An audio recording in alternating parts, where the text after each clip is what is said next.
इस चैनल को सब्सक्राइब करें और बेल बटन अवश्य दबाएं। और ये तो ऋषि दयानंद जी महाराज ने त्रैतवाद का सिद्धांत लिखा है वेद के अनुसार। त्रैतवाद, ईश्वर, जीव और प्रकृति, ये तीनों चीजें ऋषि कहते हैं अनादि हैं।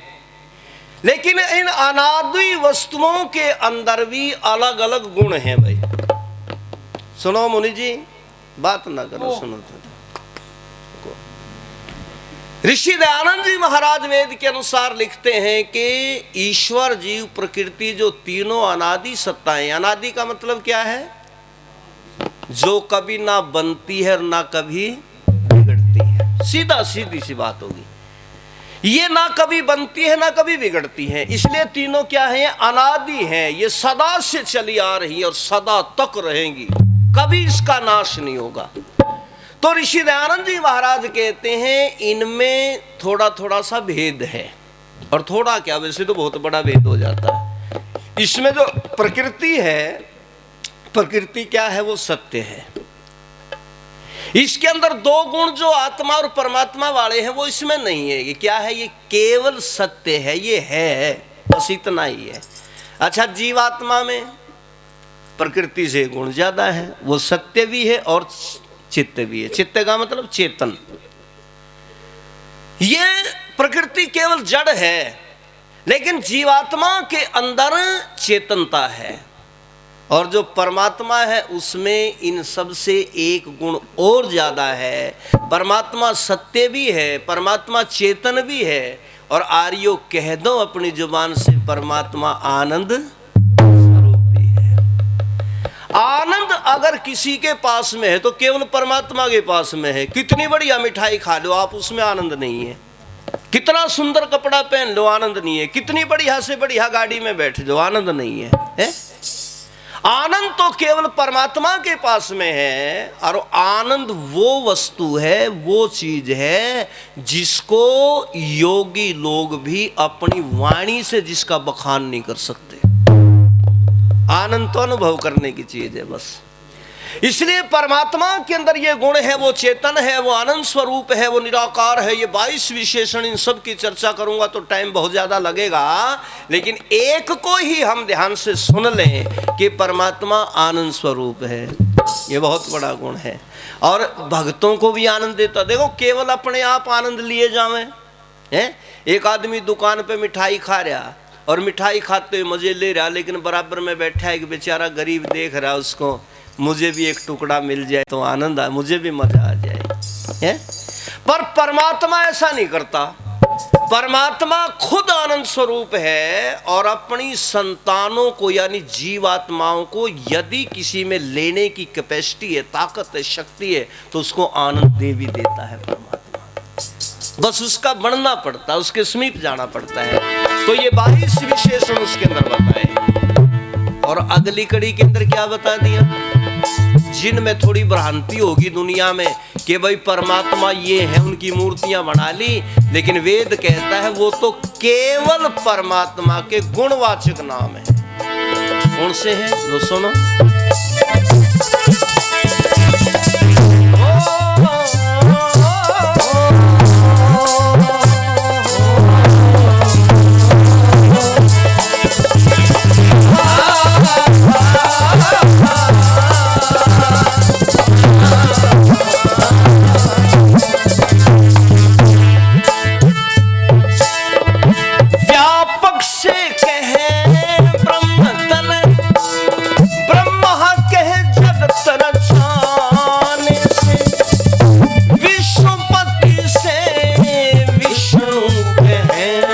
रुद्र दुष्टों को रुलाने से, पालन से कह प्रजापति, इंद्र कह मिहि बरसाने से, विज्ञान से मनु, प्रकाश से अग्नि, शिव सब में जाने से, विज्ञान से मनु, प्रकाश से अग्नि, सब में ब्रह्म जाने से, देवों के देव से महादेव के, देवों के देव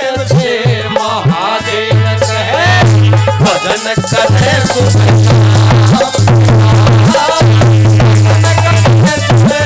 पृथ्वी वायु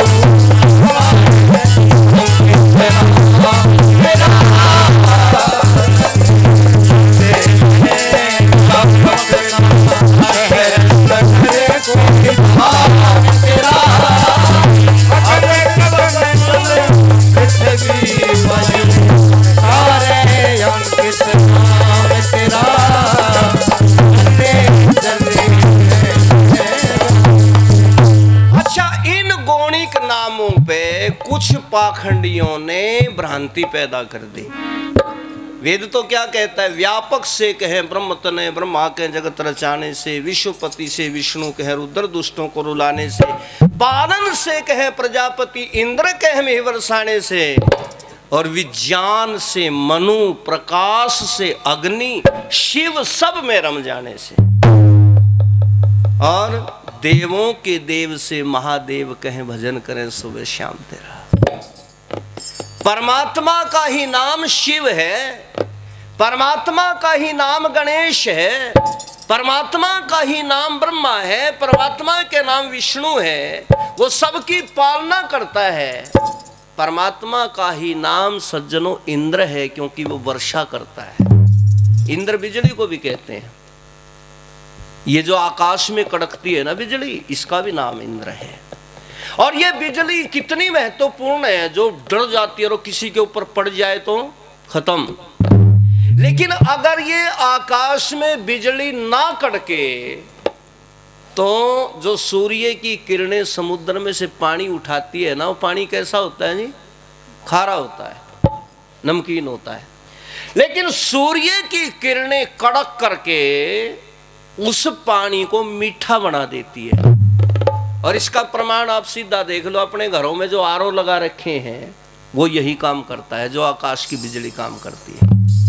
ये आरओ भी यही काम करता है ना, थोड़ी सी कम कर। आरओ यही काम करता है, उसके अंदर जो गलत चीजें हैं, उसके अंदर जो गलत पदार्थ हैं, उन सबको वो समाप्त कर देती है, वो बिजली करती है। वो भी वाह रे ईश्वर, तेरी कितनी सुंदर व्यवस्था है। कोई भी चीज बेकार नहीं बनाई उसने, है? पुराने टाइम में बड़े शास्त्रार्थ होते थे आर्य समाजियों के, मौलवियों के, पादरियों के, इन धर्म के ठेकेदार धर्मी लोगों के साथ में। तो पंडित रामचंद्र देहलवी का नाम तो आप सबने सुना होगा। पंडित देखे भी हैं अपने, मुनि जी बैठे हैं, कह रहे हैं सब। पंडित रामचंद्र देहलवी से एक बार एक मौलवी उलझ गया, बहस गया, और कहने लगे अरे पंडित जी, तुम बड़ा परमात्मा परमात्मा चिल्लाते हो, परमात्मा ने ये बना दिया वो बना दिया, कई चीजें तुम्हारे परमात्मा ने खामखा में बेकार बना दी। पंडित जी ने कहा वे कौन सी बना दी? बोले जब परमात्मा ने सुनने के लिए सुराख लगा दिए थे ये, तो ऊपर ये लेंटर सा लटकाने की क्या कसर रहेगी थी? फिर ये छाज से जो लटकाए हैं तो खामखा का बोझ लगा दिया ना। ओहो, गजब पंडित जी की तार्किक बुद्धि देखो। उन्होंने देखा मौलवी जी ने आंख बनवा के चश्मा लगा रखा था। बोले रे हो मौलवी जी, एहसान मान परमात्मा का। यदि परमात्मा केवल सुराख लगा देता और ऊपर ये नहीं लगाता दीवार से, आंख बनवा के जो तुमने चश्मा लगा रहे, इसकी डांडी कहाँ टांगता? रुकता यू, नाक पे रुक जाता अकेले पे, है? इसी के सहारे तो रुक रहा है ना। और चलो, ये तो एक सांसारिक व्यवहार की बातों में पंडित जी ने जवाब दिया था, लेकिन दूसरा जो गजब दिया वो वैदिक उससे दिया, सिद्धांत के अनुकूल। पंडित जी कहते हैं दूसरा ये परमात्मा ने इसको लगाने का हमारे को जो फायदा दिया, अगर ये नहीं लगाता तो अंदर आवाज ही नहीं जाती, शब्द ही सुनाई नहीं देता, क्योंकि शब्द जो है इस दीवार से टकरा करके तब अंदर जाता है। और इसका प्रमाण देख लो, कोई बूढ़ा आदमी हो रहा हो ना ज्यादा उम्र का और कम सुनने लग जावे, उसको आवाज लगाओ, बाबा नमस्ते बाबा, कुछ भी काम है, तो उसको उठ तो हिलते सुन रहे पर शब्द नहीं सुन रहे, तो क्या बोला, ओ बेटा सुनाई नहीं दे रहा, तू क्या कह रहा, थोड़ा नजदीक आके सुना। और नजदीक आया वो नौजवान। जब नजदीक आकर के भी सुनाने लगा तो बूढ़े ने इस कान पे हाथ मोड़ के एक कान और लगाया यूं कहता ना, और कहता बेटा अब बोल, अब सुनाई देगा। तब वो शब्द अंदर गए। यानी अगर ये ना हो तो शब्द कहां टकराएंगे, अंदर जा ही नहीं सकते। इसलिए ईश्वर की बनाई कोई भी चीज बेकार नहीं है। कई लोग कह देते हैं जी मच्छर है ये बड़े खराब हैं, ये क्यों बनाए, बंदर क्यों बनाए, इतना शरारती जानवर। सुनो, अगर परमात्मा मच्छर नहीं बनाता तो ये जो जीवात्मा मनुष्य के शरीर में आकर के जहरीले काम करता है तो उसे भुगतान करने के लिए कौन सी योनि में भेजता है? और बहुत तोड़ा निमटा दिया, 7 दिन में दे दी जो कुछ सजा थी। बस मच्छर की 7 दिन की आयु के अंदर सारी जो सजाएं थी उसकी मनुष्य के जीवन में उसने जो किया था। अरे भगवान की न्याय व्यवस्था को समझो, जैसा कर्म वैसी योनि। ये जो पेड़ पौधे हैं इसको सबसे अधम योनि मानी गई है, लेकिन परमात्मा ये किसको देता है? ये उनको देता है जो मनुष्य के शरीर के अंदर रहते हुए बहुत ही गलत कार्य किए, बहुत ही गलत कार्य किए, हत्याएं की, मांस मिट्टी खाई, जुर्म किए, गरीबों को सताया, दूसरों के ऊपर जो है ना इसने छुरियां चलाई। और परमात्मा ने कैसा दंड दे दिया, गर्दन पकड़ी, गर्दन की तरफ से धरती में घुसेड़ दिया और पांव ऊपर, खड़ा रहो बेटा। और कई कई को तो हजारों साल तक धरती में ही घुसेड़ के रखा। आप कुरुक्षेत्र कभी जाओगे तो थानेश्वर के अंदर एक बड़ का वृक्ष मिलेगा आपको, वट वृक्ष। उसे कहते हैं लोग कि महाभारत के समय का है, वो 5000 वर्ष से भी पुराना है, खड़ा बस अपने फल भोग रहा वो कर्मों के। तो इसलिए मनुष्य जैसे कर्म करता है वैसी योनि उसको परमात्मा अगले जन्म में दे देता है। क्या गजब की बात है। और सुनो ईश्वर के कितने बढ़िया।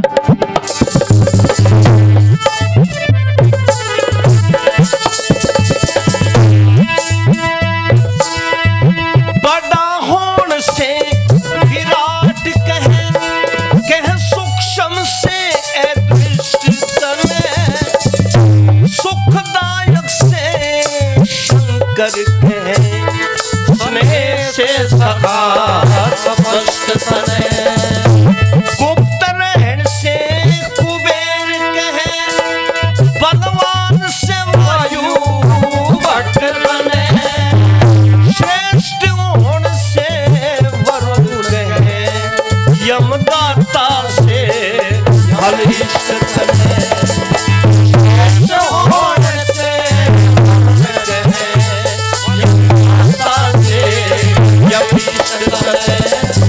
और गजब का परमात्मा का नियम, कारण से सब बने कार्य, कारण से सब बने कार्य, ऐसा अजब इंतजाम तेरा पृथ्वी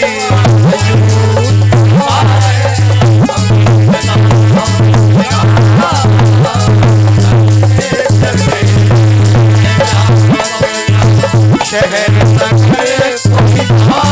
तेरा करने चले पृथ्वी वायु सारे तेरा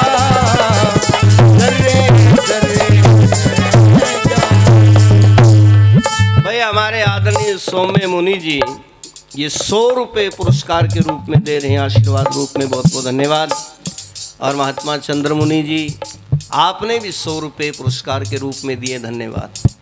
एक दिन मैं छोटा सा था, ये भजन में पढ़ रहा था तो पूज्य स्वामी भीष्म जी के पास बैठे थे हम घरोंडा में।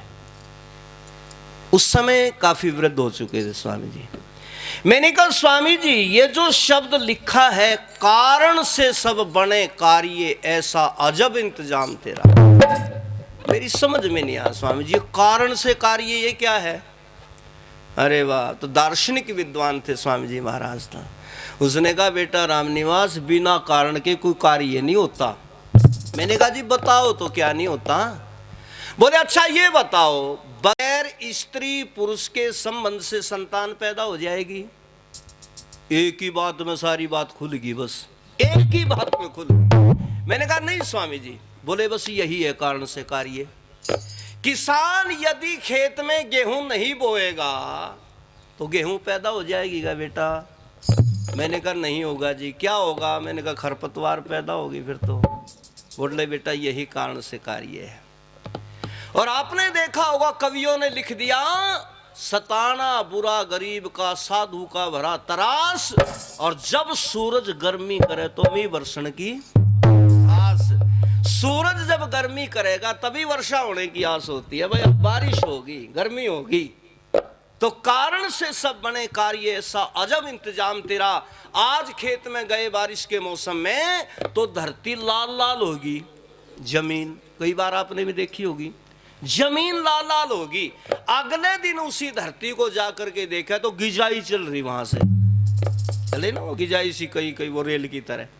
मैंने कहा हाँ स्वामी जी, ये है कारण और कार्य। बगैर कारण के कोई कार्य बनता ही नहीं है। तो ये बातें जो है ना आपको केवल विद्वानों के मंच से सुनाई दे सकती, आर्य वैदिक सिद्धांत के विद्वानों से। और परमात्मा के गुण कितने हैं, कोई एक नहीं है जिसे कह करके खत्म कर दें। इसलिए कवि ने एक शब्द का प्रयोग कर दिया यहाँ पर, क्या?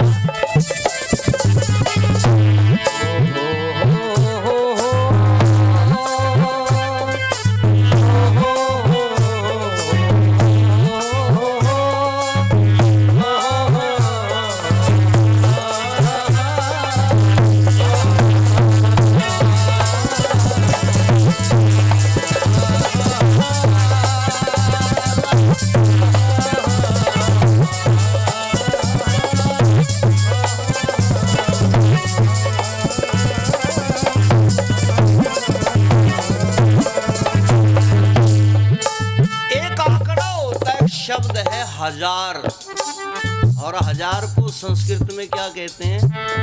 सहस्र। सहस्र यदि कह दिया तो 1000 हो गया, लेकिन यदि सहस्र के पीछे ओ की मात्रा लगा दी तो क्या बन गया जी फिर? सहस्रों, हजारों। और हजारों की कोई भी लिमिट नहीं होती, कितने हजारों गिनते रहो, उतने हजार, इतने हजार, इसलिए हजारों की कोई लिमिट नहीं होती ना। तो कवि ने इस शब्द का प्रयोग कर दिया, क्या कहते हैं?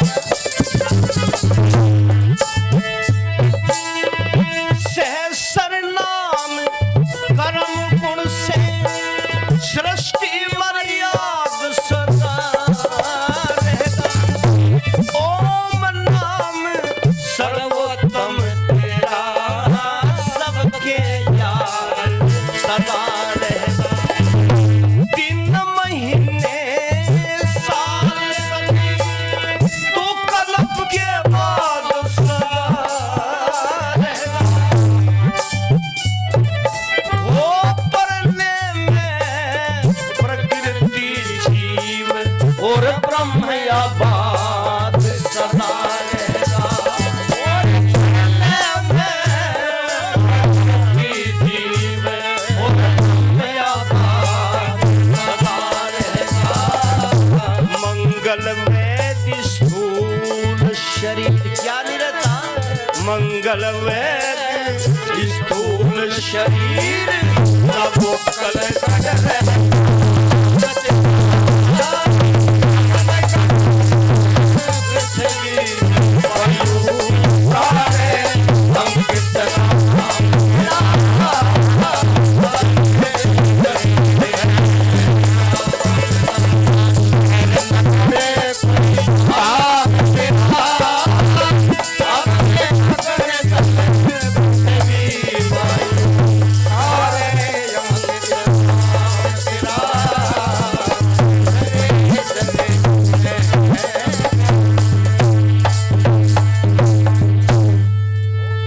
कुछ लोग कहते हैं भगवान भगत के बस में हो जाता है।